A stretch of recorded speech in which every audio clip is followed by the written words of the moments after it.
ಸಾಹೇಬ್ರ ನಮಸ್ಕಾರ ಸರ್. ಇದು ಮೆಟ್ಲಿಂಗ್ ರಸ್ತೆ, ವಿಲೇಜ್ ಪಕ್ಕ ಇರುವಂಥದ್ದು ಸಾಹೇಬ್ರೆ. ನೋಡಿ ಸರ್, ಅಲ್ಲಿ ಏನು ನೋಡ್ತೀವಿ ಅದೇ ಮನೆ ಸಾಹೇಬ್ರೆ, ಊರು.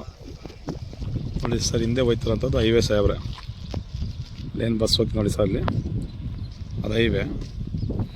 ಇಲ್ಲೇನು ಉಳುಮೆ ಮಾಡೋ ನೋಡಿ ಸಾಹೇಬ್ರೆ. ಈ ಬಾಕ್ಸ್ ಪೀಸ್ ಒಂದು ಬೋರ್ವೆಲ್ ಕೂಡ ಇದೆ ಸರ್, ಟ್ರಾನ್ಸ್ಫಾರ್ಮರ್ ಕೂಡ ರೆಡಿ ಇದೆ. ನಾವಿಲ್ಲೇನು ನೋಡ್ತಿದ್ದೀವಿ ಸರ್, ಇದು 2 ಎಕರೆ ಇರುವಂಥದ್ದು ಜಾಗ ಸಾಹೇಬ್ರೆ. ಈ ರಸ್ತೆ ಪಕ್ಕ ಇರುವಂಥದ್ದೇ ಸಾಹೇಬ್ರೆ, 2 ಎಕರೆ ಜಾಗ. ಬೆಂಗಳೂರಿಂದ 140 ಕಿಲೋಮೀಟ್ರ್ ಇರುವಂಥದ್ದು ಸಾಹೇಬ್ರೆ. ನೋಡಿ ಏನು ಕಾಣ್ತೀವಿ ನೋಡಿ ಸರ್, ಹಿಂದೆ ಮನೆ ಏನು ಕಾಣ್ತೀವಿ ಅದೇ ನೋಡಿ ಸರ್. ಹಿಂದೆ ಕೂಡ ಹೈವೇ ಇದೆ ಸರ್. ಇಲ್ಲಿ ಚಾಮರಾಜನಗರ ನರಸೀಪುರ ಹೈವೇ, ಅದು ವಿಲೇಜ್ ಪಕ್ಕ ಇರುವಂಥದ್ದು ಸರ್. ನೋಡಿ ಸರ್, ಅದೇ ವಿಲೇಜ್ ಪಕ್ಕ ಇರುವಂಥದ್ದು 2 ಎಕರೆ ಸರ್ ಇದು ಜಾಗ. General property.